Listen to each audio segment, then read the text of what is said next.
Karenanya ibu-ibu yang dirahmati Allah Subhanahu wa taala, demikian juga bapak-bapak yang dirahmati Allah Subhanahu wa taala, untuk masalah dunia kita disuruh lihat ke bawah ya. Adapun sebaliknya untuk masalah akhirat kita disuruh lihat ke atas, jangan pernah puas kalau masalah akhirat. Dalam Al-Qur'an untuk masalah akhirat kita disuruh berpacu. Dalam Al-Qur'an Allah Subhanahu wa taala berfirman, semuanya dengan lafal-lafal menyuruh kita untuk berpacu. Contohnya Allah berfirman, fastabiqul khairat. Berlomba-lomba dalam melakukan apa? Kebajikan. Suruh berlomba-lomba.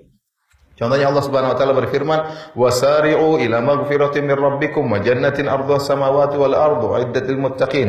Cepatlah, kata Allah, cepatlah kalian menuju ampunan Allah dan menuju surga Allah. Disuruh cepat. Tadi disuruh berlomba, disuruh cepat. Dalam lafal yang lain kata Allah, setelah Allah menyebutkan tentang nikmat-nikmat surga, kata Allah, wa fi dzalika falyatanafasil mutanafisun. Untuk urusan nikmat surga, kata Allah, bersainglah. Jadi disuruh berlomba, suruh cepat, suruh bersaing.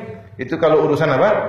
Akhirat. Tidak boleh kita puas dengan apa yang telah kita miliki. Lihat ke atas, makanya kita berdoa, ihdinas siratal mustaqim. Siratal ladzina an'amta 'alaihim. Ya Allah, tunjukkanlah kepada aku jalan yang lurus dalam salat kita, yaitu jalan orang-orang telah Kau beri nikmat kepada mereka. Siapa? Minan nabiyyin wasiddiqin wasyuhada, yaitu jalannya para nabi, jalannya para siddiqin, jalannya para syuhada. Disuruh lihat ke atas.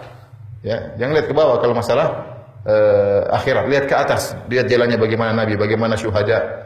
Nabi sallallahu alaihi wasallam mengatakan, fa idza sa'altumullaha fas'aluhul firdaus fa innahu 'alal jannah. Jika kalian minta kepada Allah, mintalah surga Firdaus, karena itu surga yang paling tinggi. Jadi untuk masalah akhirat kita harus jangan qanaah, suruh lihat ke atas. Suruh lihat ke atas. Kalau ada orang ya sudah bisa bahasa Arab, kita juga berusaha bisa bahasa Arab. Kalau ada orang sudah hafal juz amma, teman kita juga harus belajar juz amma. Itu yang kita disuruh berlomba oleh Allah Subhanahu wa taala. Karena dunia semua akan kita tinggalkan. Amal soleh itulah akan buat kita bahagia di akhirat kelak. Karena ibu-ibu dirahmati Allah Subhanahu wa taala, ya, ibu-ibu disuruh untuk berlomba, disuruh untuk ya tidak boleh puas dalam masalah akhirat. Makanya Rasulullah SAW mengatakan la hasada illa fitnatain. Tidak boleh hasad kecuali kepada dua orang. Rajulun atahu Allahu ilman aw hikmatan fa huwa yaqdi biha wa yu'allimuha. Yang pertama, hasad kepada orang yang berilmu, yang mengajarkan ilmu dan berhukum dengan ilmu tersebut. Yang kedua, hasad kepada orang diberikan harta dan dia bersedekah. Nah, kita disuruh hasad oleh Nabi SAW, disuruh cemburu. Itu ada orang punya ilmu, entah dia bisa bahasa Arab, entah dia bisa ngaji, entah dia pintar tajwid. Kita hasad sama orang tersebut.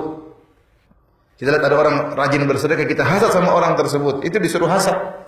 Disuruh tidak boleh qanaah kalau masalah akhirat. Dengan demikian kita terus apa? Terpacu. Maka saya nasihati diri saya dan juga para ibu-ibu dan bapak-bapak, kalau dalam hati kita terbetik suatu kebaikan, ya, jangan kita tunda-tunda, jangan kita tunda-tunda, segera kita kerjakan.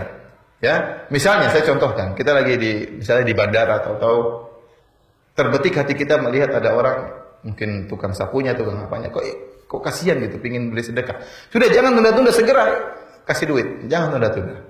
Karena tidak tahu itu kita lagi dibukakan hati kita oleh Allah, lagi pingin kebaikan. Kita sudah dibukakan hati kita, jangan tunda-tunda, segera kita sumbang orang tersebut. Contohnya, antum lagi duduk di rumah, tahu-tahu kok pingin baca Quran, segera ambil Al-Quran, jangan tunda-tunda.